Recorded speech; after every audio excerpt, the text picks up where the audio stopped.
baru ini CGP Angkatan 10 dari SDN Curalini 01.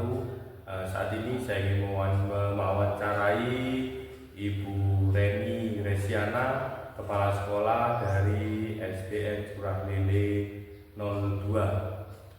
Baiklah, Assalamualaikum Bu Reni. Waalaikumsalam warahmatullahi wabarakatuh. Mohon waktunya sebentar, saya di sini ingin mewawancarai Ibu terkait masalah kasus tentang dilema etika atau rujukan moral. Yang pertama, selama ini bagaimana Ibu mengidentifikasi kasus-kasus yang merupakan dilema etika atau rujukan moral yang terjadi di sekolah atau yang terjadi sama Ibu Reni selaku kepala sekolah. Baik Pak Iman, jadi saya membedakan antara dilema etika atau rujukan moral, saya melihatnya dari pelanggaran hukum yang terjadi. Jika situasi itu tidak melanggar aturan hukum, berarti itu termasuk dilema etika. Namun jika aturan itu melanggar hukum, itu termasuk rujukan moral, seperti itu. Kemudian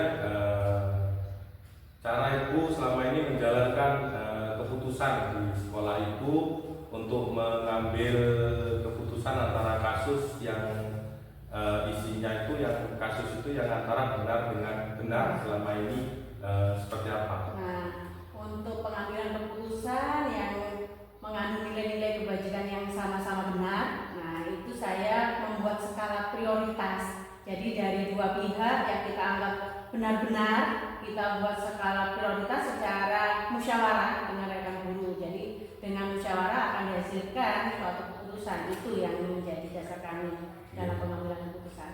Kemudian langkah-langkahnya yang Ibu lakukan selama ini seperti apa? Langkah-langkah tentunya awalnya kami memastikan fakta-fakta yang terjadi, kita kumpulkan fakta-fakta yang relevan. Setelah fakta yang terjadi, kita lakukan musyawarah dengan rekan guru, kalau memang diperlukan dengan wali murid ataupun komite sekolah. Dan ada kalanya kita juga melibatkan dengan siswa jika siswa tersebut terlibat, seperti itu. Hal-hal yang efektif yang mungkin dianggap efektif lah dalam pengambilan keputusan pada kasus dilema etika tersebut seperti apa? Nah, untuk pengambilan keputusan yang efektif tentunya kita dasarkan keputusan itu agar berpihak kepada murid, tentunya keputusan yang mengandung nilai-nilai kebajikan, sehingga dengan adanya keputusan yang mengandung nilai-nilai tentunya akan diperoleh keputusan yang dapat dipertanggungjawabkan, seperti itu. Ya, kemudian dalam pengambilan keputusan dalam dilema etika tersebut, apakah Ibu Reni ada tata cara atau ada ada waktu tertentu dalam pengambilan keputusan tersebut? Jadi untuk pengambilan keputusan kami tidak perlu menjadwalkan dulu, tidak. Jadi lebih cepat lebih baik. Jika situasi itu terjadi, segera kami atasi melalui musyawarah atau mengundang berbagai pihak yang terlibat, seperti itu. Berarti segera begitu ada permasalahan segera diatasi. Betul, seperti itu Pak Imam. Kemudian apakah ada seseorang atau faktor apa yang selama ini mempermudah atau membantu Ibu dalam hal pengambilan keputusan terkait masalah kasus-kasus dilema etika yang terjadi? Tentunya ada faktor-faktor yang mendukung saya dalam pengambilan keputusan. Salah satunya yaitu adanya dukungan dan kerjasama dari semua pihak, terutama rekan guru itu dan wali murid juga. Terus sarana prasarana yang mendukung. Nah, itu sangat membantu saya dalam pengambilan keputusan, seperti itu. Kemudian dari sekian banyak permasalahan atau sekian banyak kasus dilema etika dan cara Ibu mengambil keputusan dalam dilema etika tersebut, dari semua hal tersebut pembelajaran apa yang selama ini Ibu petik dari pengalaman Ibu dalam mengambil keputusan dalam dilema etika? Jadi selama saya menjadi pimpinan, anggapnya seperti itu ya. Jadi pembelajaran yang bisa saya petik pentingnya adanya kerjasama dengan semua pihak sekolah, terutama rekan guru, Itu yang paling penting yang harus saya tanamkan selama pengambilan keputusan.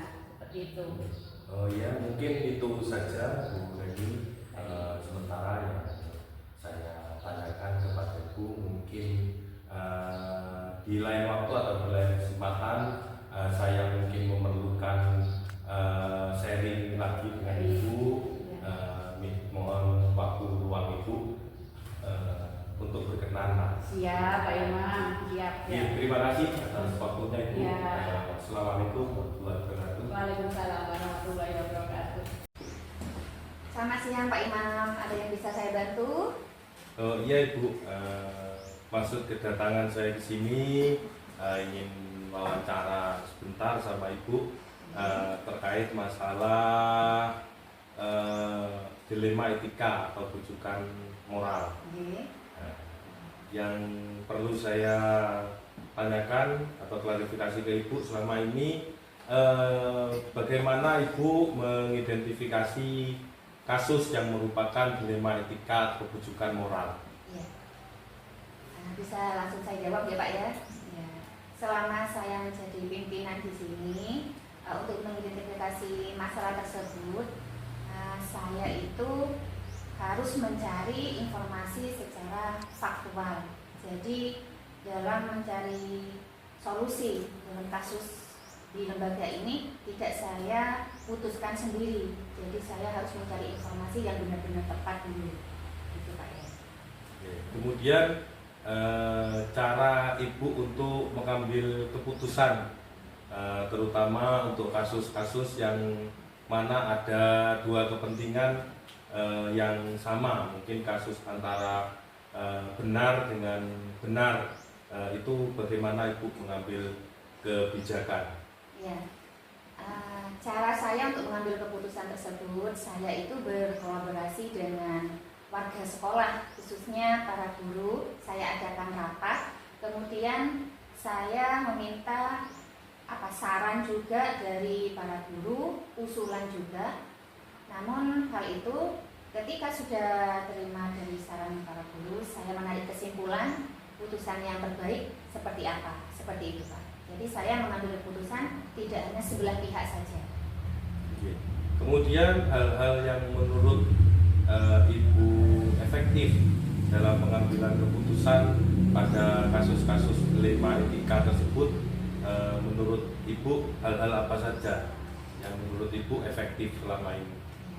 Kalau menurut saya hal-hal yang paling efektif, yang menurut saya efektif itu dari permasalahan ini mengatasi masalah itu secara tepat, cepat, dan akurat seperti itu. Karena dengan semua informasi yang saya dapat, saya identifikasi dulu masalahnya apa, mencari tahu dari berbagai informasi dan narasumber yang terkait dengan kasus tersebut Pak. Ya, kemudian tantangan yang menurut Ibu, tantangan apa saja yang biasanya terjadi saat Ibu pengambil keputusan terkait masalah dilema etika tersebut? Tantangan selama ini saya rasakan itu ketika keputusan saya itu ada beberapa pihak yang tidak menerima itu. Tapi kan kalau menurut saya seharusnya harus diterima hasil keputusan dari rapat untuk mengatasi suatu masalah yang ada di lembaga tersebut. Jadi tantangannya adalah takutnya ada beberapa pihak yang masih belum menerima hasil keputusannya. Jadi, kemudian apakah ada tata kala atau ada waktu-waktu tertentu untuk Ibu mengambil keputusan terkait masalah dilema etika? Kalau menurut saya tidak ada Pak, tidak ada waktu. Karena kalau ketika ada suatu masalah, saya itu harus cepat, tepat, dan segera terselesaikan masalah tersebut. Karena kalau tidak diselesaikan akan menghambat ke lainnya. Takutnya masalah tersebut tambah melebar ke semuanya seperti itu. Jadi tidak ada waktu atau tata kala yang langsung saya buat seperti itu. Jadi harus turun ke lapangan seperti itu. Kemudian mungkin ada seseorang atau faktor yang selama ini mempermudah atau membantu Ibu dalam hal pengambilan keputusan terkait kasus dilema etika tersebut? Faktor yang sangat mendukung bagi saya itu warga sekolah, terutama adanya rekan guru yang juga membantu. Kemudian saya juga menarik komite, kerjasama dengan komite sekolah dan wali murid, tanpa terkecuali dengan murid tersebut yang mempunyai kasus, begitu Pak. Jadi faktornya yang mendukung adalah salah satu warga sekolah. Ya, kemudian yang mungkin yang terakhir dari semua hal tersebut, dalam hal pengambilan keputusan, mungkin ada pembelajaran apa yang selama ini bisa Ibu ambil pembelajarannya dari terkait penyelesaian atau pengambilan keputusan dari dilema etika tersebut. Iya, kalau menurut saya sebagai pemimpin di sini, semua pengalaman adalah guru yang terbaik. Jadi saya mengambil kesimpulan setiap permasalahan atau kasus yang ada di lembaga ini, saya rasa seperti pengalaman saya pribadi, seperti itu Pak. Oh ya sudah. Mungkin itu saja untuk sementara yang bisa saya tanyakan ke Ibu. Mungkin lain waktu atau di lain kesempatan saya bisa memperdalam lagi terkait masalah rujukan moral atau terkait masalah dilema etika di sini. Terima kasih Ibu atas waktunya. Mungkin sekian dulu. Assalamualaikum.